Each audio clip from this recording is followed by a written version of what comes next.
What is up, guys? Rambling Collector back here with another DC Comics review for all of you. And today, I'm going to be covering New 52's Batman Detective Comics series. So, as of right now, I'm still relatively new to the series, but I have completed the first 3 volumes of this series, and I'm pretty psyched to talk about it. So, let's get right into it, shall we?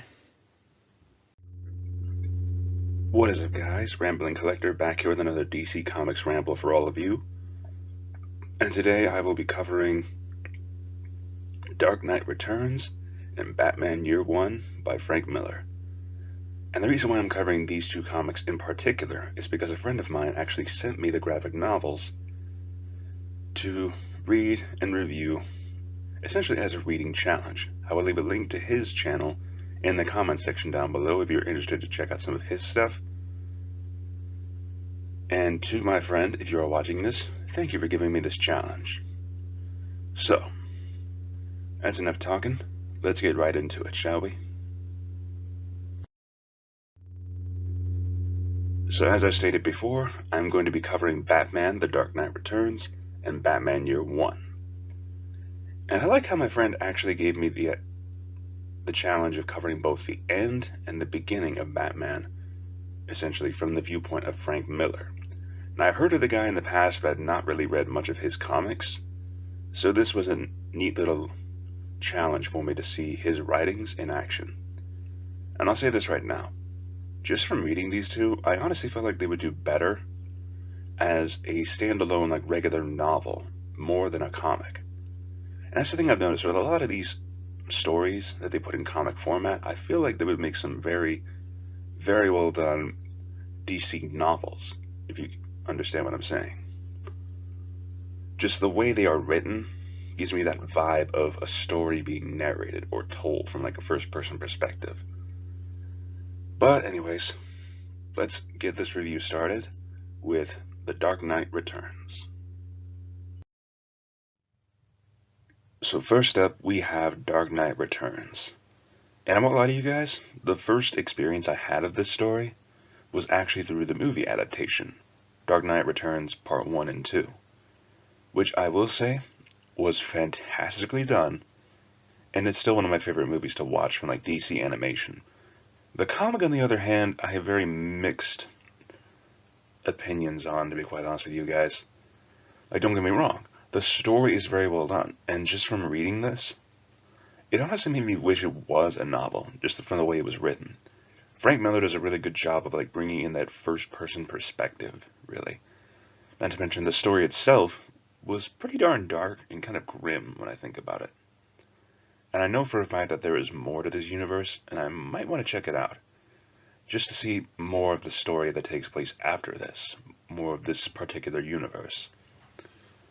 And to be quite honest though, as I was reading it though, I still felt that idea of this would play perfectly well as a first-person novel, like taken from an old Bruce's perspective. Hell, throughout the time I was reading, there was a lot of times where it was like first-person perspective writing, such as with Bruce himself as after he comes out of retirement as Batman.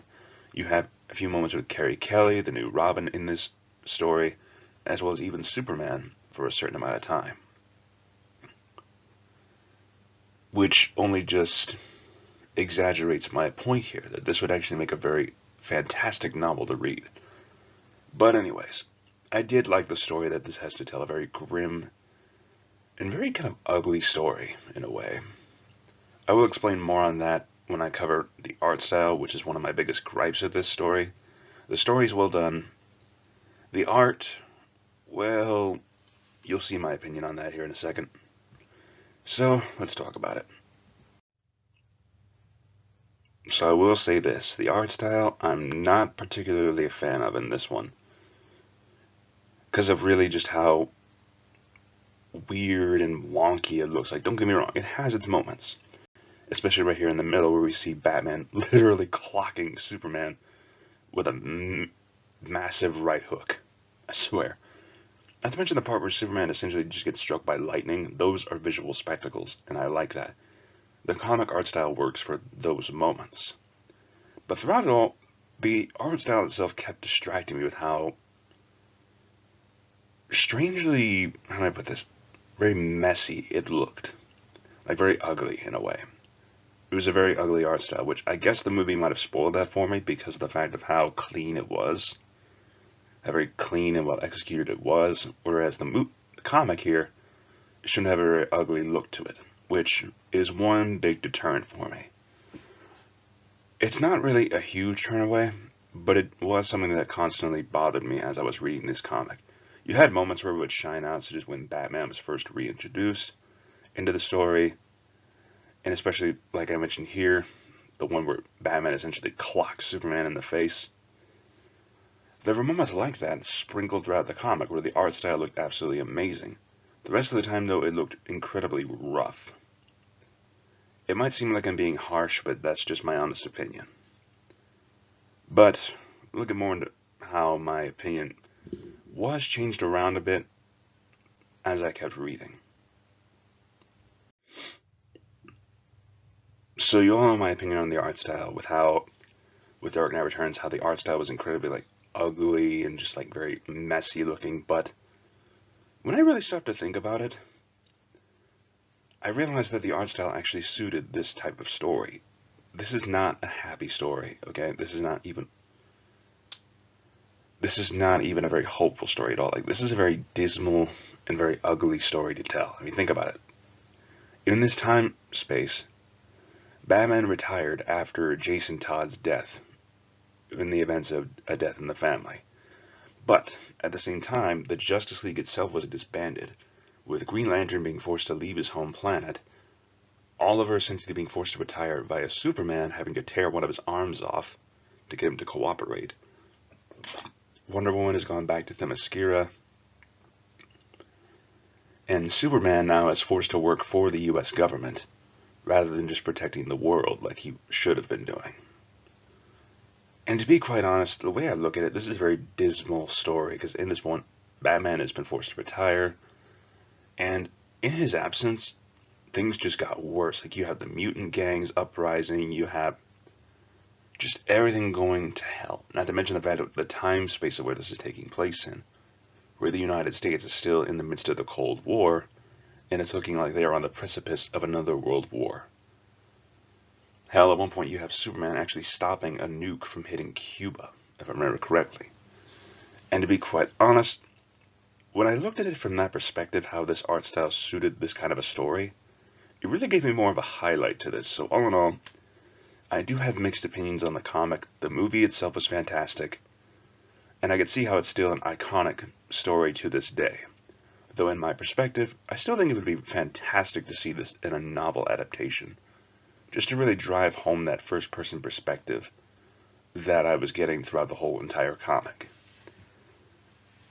And, like I've said, mixed, but also I understand the sheer icon that this story is. Like, this is like the end of Batman and the beginning of a new era, in this time space anyways.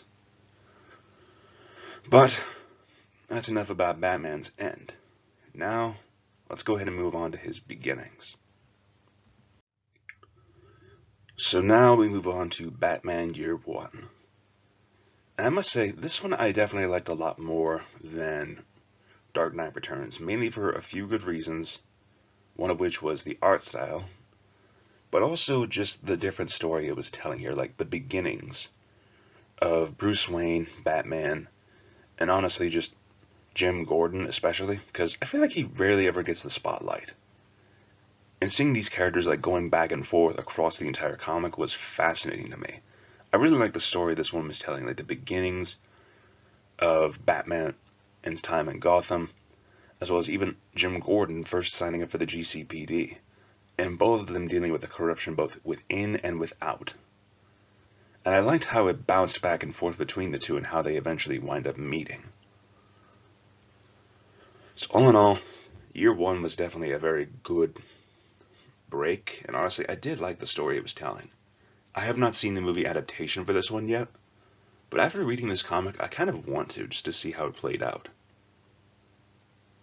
Either way, though, Frank Miller did a very fantastic job with this one, too. With, again, the first-person perspective, which, again, I say that this would make a fantastic book. But anyways, let's move on to the art style, shall we? So to start off with, the one thing I definitely liked year one over Dark Knight Returns was definitely the art style as shown here.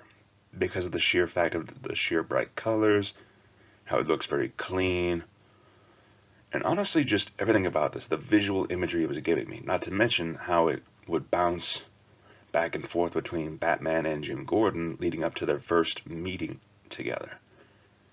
And I especially like seeing Gordon's and Batman's different perspectives here depending on where they were. Especially the highlights of Gotham City when it was at its worst, especially here. You see like GCPD, you see the different areas here, like especially right here in the right corner where it shows Bruce Wayne being highlighted in yellow, only had that bat smash into his window. And then you have Jim Gordon arriving in Gotham City, meeting his new police partner, and everything is like shaded out in blue, and I like that. It still has the dark colors of Gotham, but at the same time it's very clean. It's very bright. It also makes you feel like this is a fresh, new comic. And I liked that. I really did. And as you can see throughout, it also gives like a different speech or text bubble depending on who the perspective is. For instance, when you look here to the left, you see Bruce Wayne's is very neat, cursive writing with like these white strips of paper being torn, scrapped together. And with Jim Gordon's, it's like yellow but also typed out like on a typewriter. And I like that, how it actually changes things up depending on who is the main character here. Whether it's Jim Gordon or whether it's Bruce Wayne Batman. I actually like that. That one definitely surprised me, but it worked for what the story was that it was telling.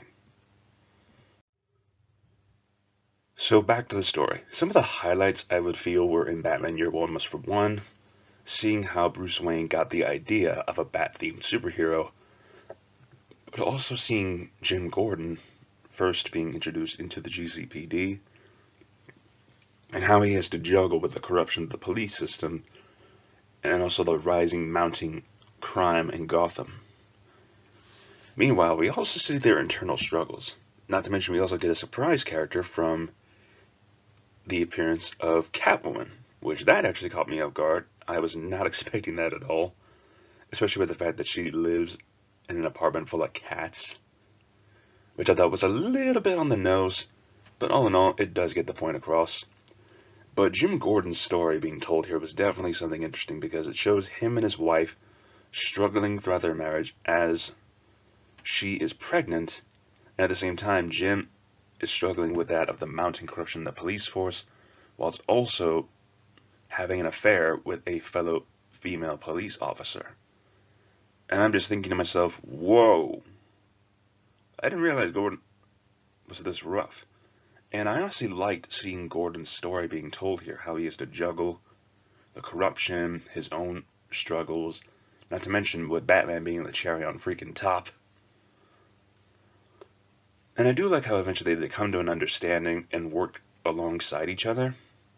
So all in all, I do give Batman Year One a very much higher rating than I do Dark Knight Returns, simply because of the different perspectives it gave, with the beginnings of both Jim Gordon and Batman. But anyways, I do still think that both stories were very well told, though Batman Year One definitely has a higher ranking to me personally than Dark Knight Returns. Dark Knight Returns is a very fantastic movie, don't get me wrong, and it is a very good story, but Year One just had a lot, I guess, more going on. It really acts like an introductory piece to Gotham, if I may say. This is a nice like intro piece to Batman in particular, especially. If you're like a new fan getting into Batman, I would actually recommend picking up Year One. And then later on, if you want to see how one Batman story would end, pick up Dark Knight Returns. But I'm getting off topic here. Anyways, so let me go ahead and just move on to the scores, shall I? So all in all, both comics were very well done, and as an overall score, I would give Batman Dark Knight Returns an 8.5 out of 10. Again, the art style did not help with that score. It was one of the bigger gripes that I had. But when I started thinking about it in the sense of this is a very ugly story to tell, it actually grew on me a little bit more. But Batman Year One definitely has a 9 out of 10, simply for great coloring, good clean art, and honestly just a really good story to tell. Both of them have really good stories to tell. And again, I still stand by this. I feel like they would make for some fantastic books. Like just that first person perspective of Bruce, then switching to Jim Gordon from Year One would be fantastic, like per chapter. It's like one chapter you get Bruce Wayne, one chapter you get Gordon. And it's the same thing with, let's say, Dark Knight Returns, where the most first person perspective that we get is from Bruce Wayne, but we also get hints of like Jim Gordon or Carrie Kelly as Robin, or even Superman for a little bit, and I feel like that would make some good first person novels. So again, very iconic, very well done stories. I did like them both, and I did actually appreciate getting a nice challenge to cover both of these. And again, I will leave a link to my friend and fellow YouTuber's channel in the comment section down below if you want to go check out some of his stuff. But again, guys, thank you all again for tuning in to my crazy ramblings. And if you did like this video, please feel free to leave a like or a comment in the comment section down below. And thank you all again for listening, and this is Rambling Collector, signing off. I will see you all in the next video.